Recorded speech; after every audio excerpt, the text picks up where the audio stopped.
వ్యాప్తంగా కార్పొరేట్ శ్రీ చైతన్య నారాయణ విద్యా సంస్థలలో ఫీజుల దోపిడీ అరికట్టాలని ఈరోజు విజయవాడ నగరంలో శాంతియుతంగా ఆందోళన చేస్తున్నటువంటి ఏఐఎస్ఎఫ్ నాయకులపైన పోలీసుల దాడిని ఖండిస్తూ ఈరోజు ఏఐఎస్ఎఫ్ ఆధ్వర్యంలో అనంతపురం నగరంలో అంబేద్కర్ విగ్రహం ముందు ధర్నా కార్యక్రమం చేపట్టడం జరిగింది.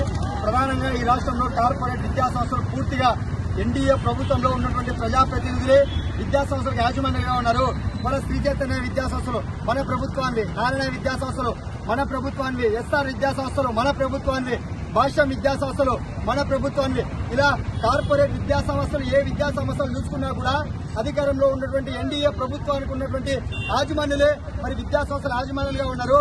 ఇలాంటి వారు కార్పొరేట్ విద్యా సంస్థల ఫీజుల దోపిడీని ఎలా అరికడతారని చెప్పి మేము ప్రశ్నిస్తున్నాం. ఇవాళ ఫీజుల దోపిడీ అరికట్టాలా, పుస్తకాల వ్యాపారాన్ని అరికట్టాలని చెప్పేసి ఈరోజు ఏఐఎస్ఎఫ్ ఆధ్వర్యంలో విజయవాడ మహానగరంలో మరి చైతన్య విద్యా సంస్థల దగ్గర ఆందోళన చేస్తా ఉంటే విద్యా సంస్థల యాజమాన్యులు ఒక్క మాట మాట్లాడకపోయినా కూడా ఇవాళ పోలీసులు అతి ఉత్సాహంతో విద్యార్థి నాయకులను ఈడ్చుకెళ్లి ఇవాళ వాళ్ళకు గాయాలయ్యేటట్టు కొట్టి వాళ్ళని పోలీస్ స్టేషన్ లో అరెస్ట్ చేసి ఉదయం నుంచి ఇంతవరకు కూడా మరి వాళ్ళు విడుదల చేయకుండా ఉంటా ఉన్నారు.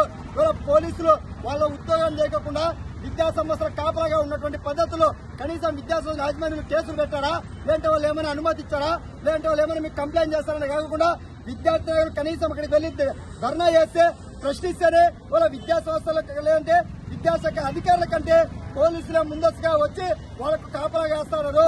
ఇది సరైంది కాదు. ఇవాళ ఈ దేశంలో, రాష్ట్రంలో, జిల్లాలో ఇవాళ ప్రశ్నించేటువంటి హక్కు ప్రతి పౌరుడికే ఉంటుంది. ఈ రాష్ట్రంలో కార్పొరేట్ విద్యా సంస్థల ఫీజుల దోపిడీ అరికట్టాలని చెప్పి ఆందోళన చేస్తున్నటువంటి నాయకులపైన విజయవాడలో ఉన్నటువంటి ఎస్ఐ మరి శివశంకర్ గారు, కానిస్టేబుల్ వీరు గారు, వీరిద్దరు కూడా ఏఐఎస్ఎఫ్ నాయకులపైన దాడి చేశారు. మరి తక్షణం వాళ్ళని విధుల నుంచి తొలగించాలని చెప్పి ఏఐఎస్ఎఫ్ గా మేము డిమాండ్ చేస్తున్నాం. అదేవిధంగా ఈ రాష్ట్రంలో ఇప్పటికే చాలా జిల్లాలో ఏఐఎస్ఎఫ్ నాయకులు కార్పొరేట్ విద్యా సంస్థలపైన పెద్ద ఎత్తున ఆందోళన చేస్తున్నారు. కానీ ఏ జిల్లాలో కూడా జిల్లా విద్యాశాఖ అధికారులు స్పందించలేదు. విద్యాశాఖ అధికారులు శ్రీ చైతన్య విద్యా సంస్థలు కావచ్చు, నారాయణ కావచ్చు, భాష్యం కావచ్చు, రవీంద్రాబాద్ కావచ్చు, ఎస్ఆర్ కావచ్చు, ఇలాంటి కార్పొరేట్ విద్యా సంస్థల దగ్గరికి విద్యాశాఖ అధికారులు రావాలంటే భయపడతా ఉన్నారు. మేము అక్కడికి వెళ్లి ఆ విద్యాసంస్థల పైన చర్యలు తీసుకుంటే మా ఉద్యోగాలు పోతాయని చెప్పేసి మరి భయపడుతున్నారు. ఇప్పటికైనా కూడా రాష్ట్ర విద్యాశాఖ మంత్రి నారా లోకేష్ గారు స్పందించాలా.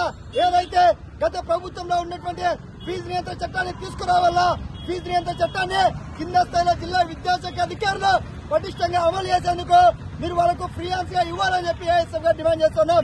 విజయవాడ పట్టణంలో శాంతియుతంగా ఆందోళన చేసినటువంటి ఏఐఎస్ఎఫ్ నాయకులపైన దాడి చేసిన వారిని, అరెస్ట్ చేసిన వారిని తక్షణమే బేషరతుగా విడుదల చేయాలా.